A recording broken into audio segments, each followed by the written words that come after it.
Okay. That's for sure. Can we start there? I mean, obviously you're up for any challenge, but you get to start and you're matched up at power forward against Paul George. What goes in your mindset? Yeah, that's just kind of the role that I think I'm going to be thrown into a lot this year with this team.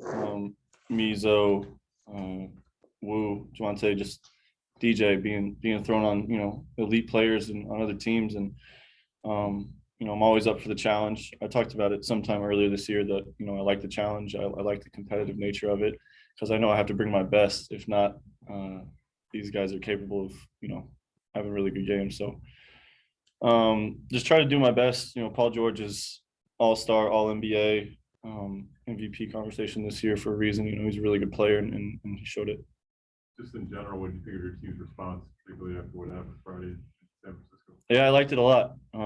I liked some of the adjustments we made. We had some sacrifices from some guys, changing their minutes, changing their roles a little bit to try and help the team win. Excuse me. So in that aspect, just adapting to our current situation, without Vooch and trying to find ways to win. It was just a good response, because anytime you start off a road trip, and you kind of get smacked like that, you need to respond and show up and kind of show what type of team you are. And I think we did that. Hey, Alex, when you're going to be defending someone of that caliber, how much of it is film study to look for tendencies and things you want to do for him? How much of it is you saying, all right, in this possession, I'm going to kind of attack and be into the body. And in this possession, do you have to mix it up so he doesn't get comfortable with your pattern? What approach do you take to a guy like that? A little bit of everything. Our coaches do a great job of putting together a game plan and a scout to try and help me out, try and help whoever it is that's guarding these really good players. And then it's just about competing a lot, because there's going to be possessions. There were possessions tonight where I played, really good defense and he just made a better move and either made a shot or got somebody else an open shot, and you kind of just, tip your hat and go on to the next play knowing that there's going to be possessions like that in the game. But, it's up to us to compete and to just look at every new possession as just what it is, a new possession, a new opportunity to try and get a stop. They're setting a lot of pressure and extra man at DeMar, Zach, sort of Friday and Golden State again tonight. Just kind of what can you guys do to sort of help alleviate the pressure on those guys, and just how do you guys combat that, knowing that the team's going to do probably without Vooch?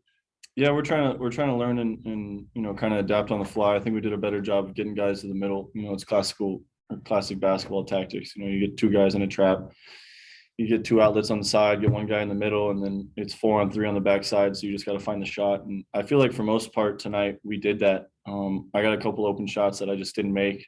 We got a couple looks at the rim. It's really just about, we know DeMar and Zach are going to get theirs, and then obviously, when Vooch comes back, they're going to get theirs, and it's kind of just up to us to find our rhythm through the game. When the opportunities arise, kind of take advantage of them. Usually, teams like to match to size, when they're going to defend, and not diminishing any of your abilities or any, your interest in doing it. But did you have any, when the coach said you got that guy? Did you have any? Not to say you didn't want it, but just think, you sure they don't want me on that guy?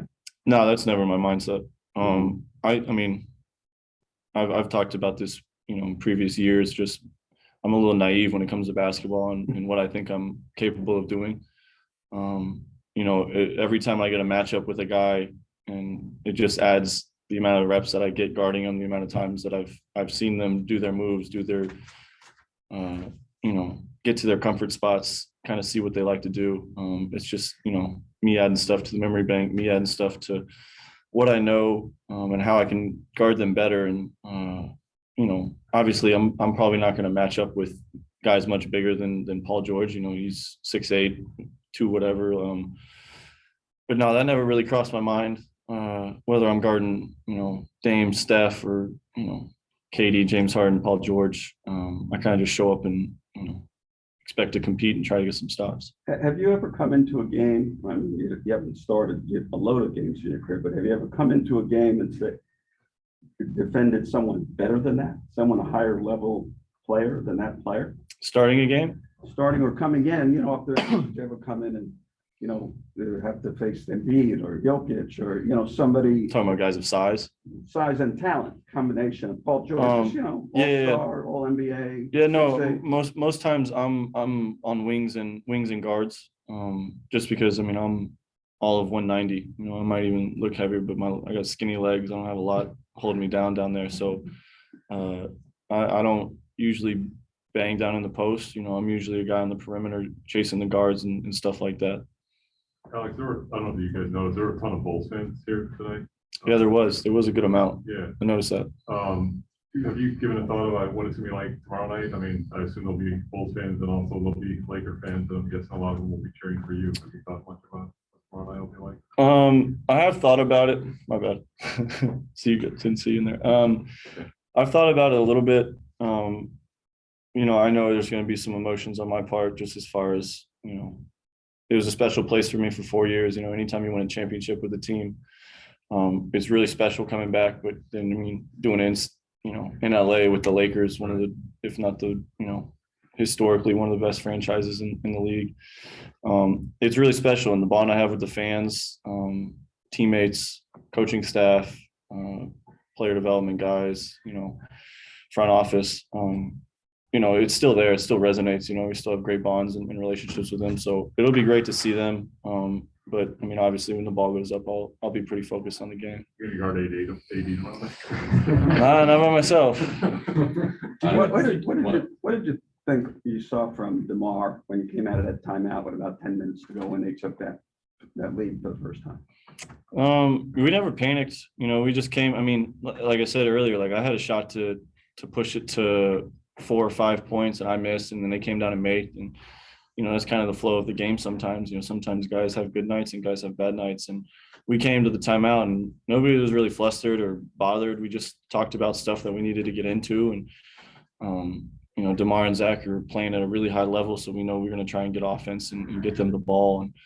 And I think he got a mismatch with somebody and then came in and made a big shot, and that's just kind of what he's been doing all year. Hey, Alex, you guys talked in the preseason that, we'd like to do this and this, but nobody knows what you guys are going to be because you're practicing against each other. And, are you ahead of what the expectations you guys had for this team? Are you about what you thought, or, what was your feelings going into this thing, and what's the reality of it 13 games in?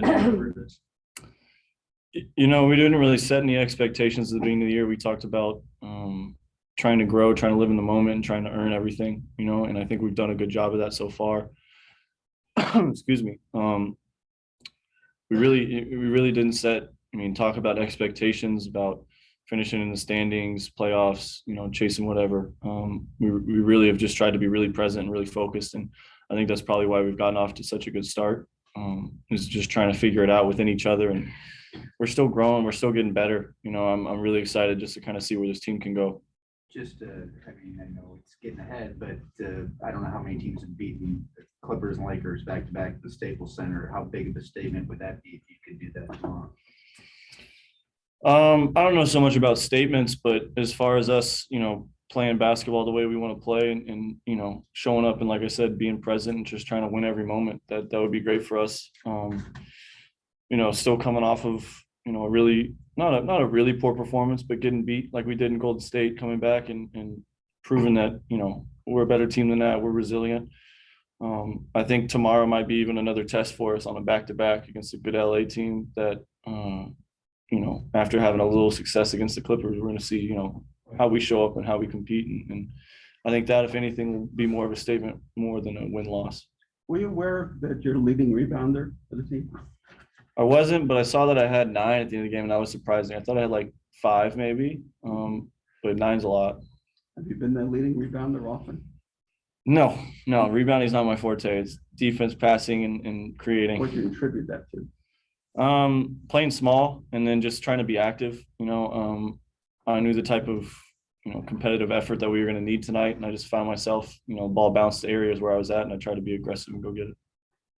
Thank you. Thanks a lot, Alex. Thanks, guys. Appreciate it. See y'all tomorrow. Thank you, Beth. Thanks, PR. Yep. Bye, everybody on here.